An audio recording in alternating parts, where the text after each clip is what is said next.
Welcome to Belfast Synagogue. This is the one and only synagogue in the whole of Northern Ireland. And in the province of Ireland, there are only 3 synagogues. It's a pleasure to be here in the synagogue to mark Holocaust Memorial Day 2024 with conversation and the lighting of the Holocaust Memorial Day candle.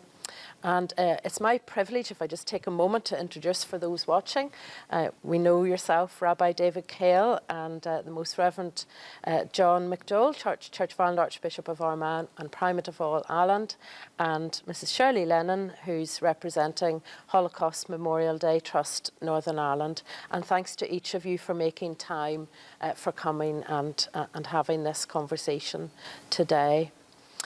So, Rabbi David, perhaps I could, as well as to say thank you for hosting us, and I wondered if you wanted to make any other comment about your own relationship with Northern Ireland and Ireland. Yes, I came to Northern Ireland 5.5 years ago from London, and the first thing that I found was that everyone was extremely friendly.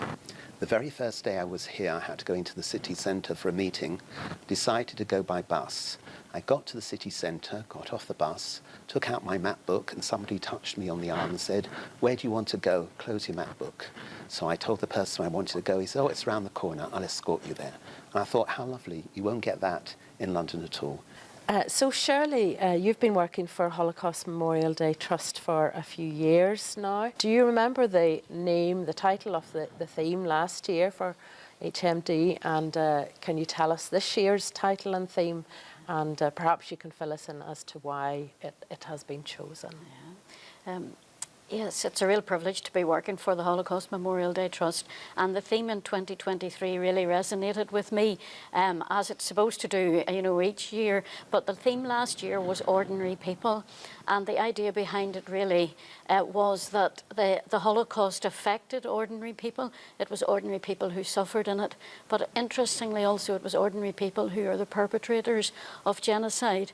And so that was very challenging, I think, for us all to realise that these things happen to ordinary people. So I felt that theme was an excellent choice. Each year, the Holocaust Memorial Day Trust is responsible for choosing a new theme. And one of the reasons we do that is to encourage new people to get involved and to become interested by that choice of a theme and to inspire them in some way. And by choosing a new theme, we also want to reach out to those who are already organising activities, who need to look at things from a different perspective, a different angle each year. So for 2024, the theme that we chose was the fragility of freedom. And I suppose freedom can mean different things to different people, but it is clear that in all genocides, freedom is severely restricted or is removed totally. And so that's something that is shared by all of the genocides that are commemorated as part of the Holocaust Memorial Day. Thank you very much, Shirley. So the fragility of freedom is uppermost in our mind this year.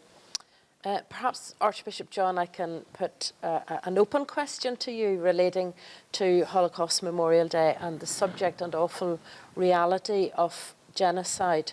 And I'm wondering if you have any thoughts to share on the 2024 theme of the fragility of freedom and some of the broad themes which I imagine the title is intended to embrace, as Shirley's referred to.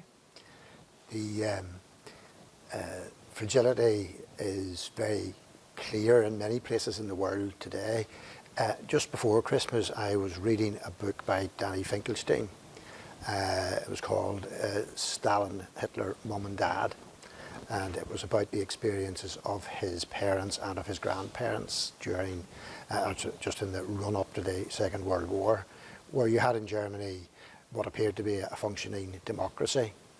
That is, people voted people into power. What it didn't have was a free press or an independent judiciary or any of the organs which we associate with the upholding of freedom. So those things are always very important.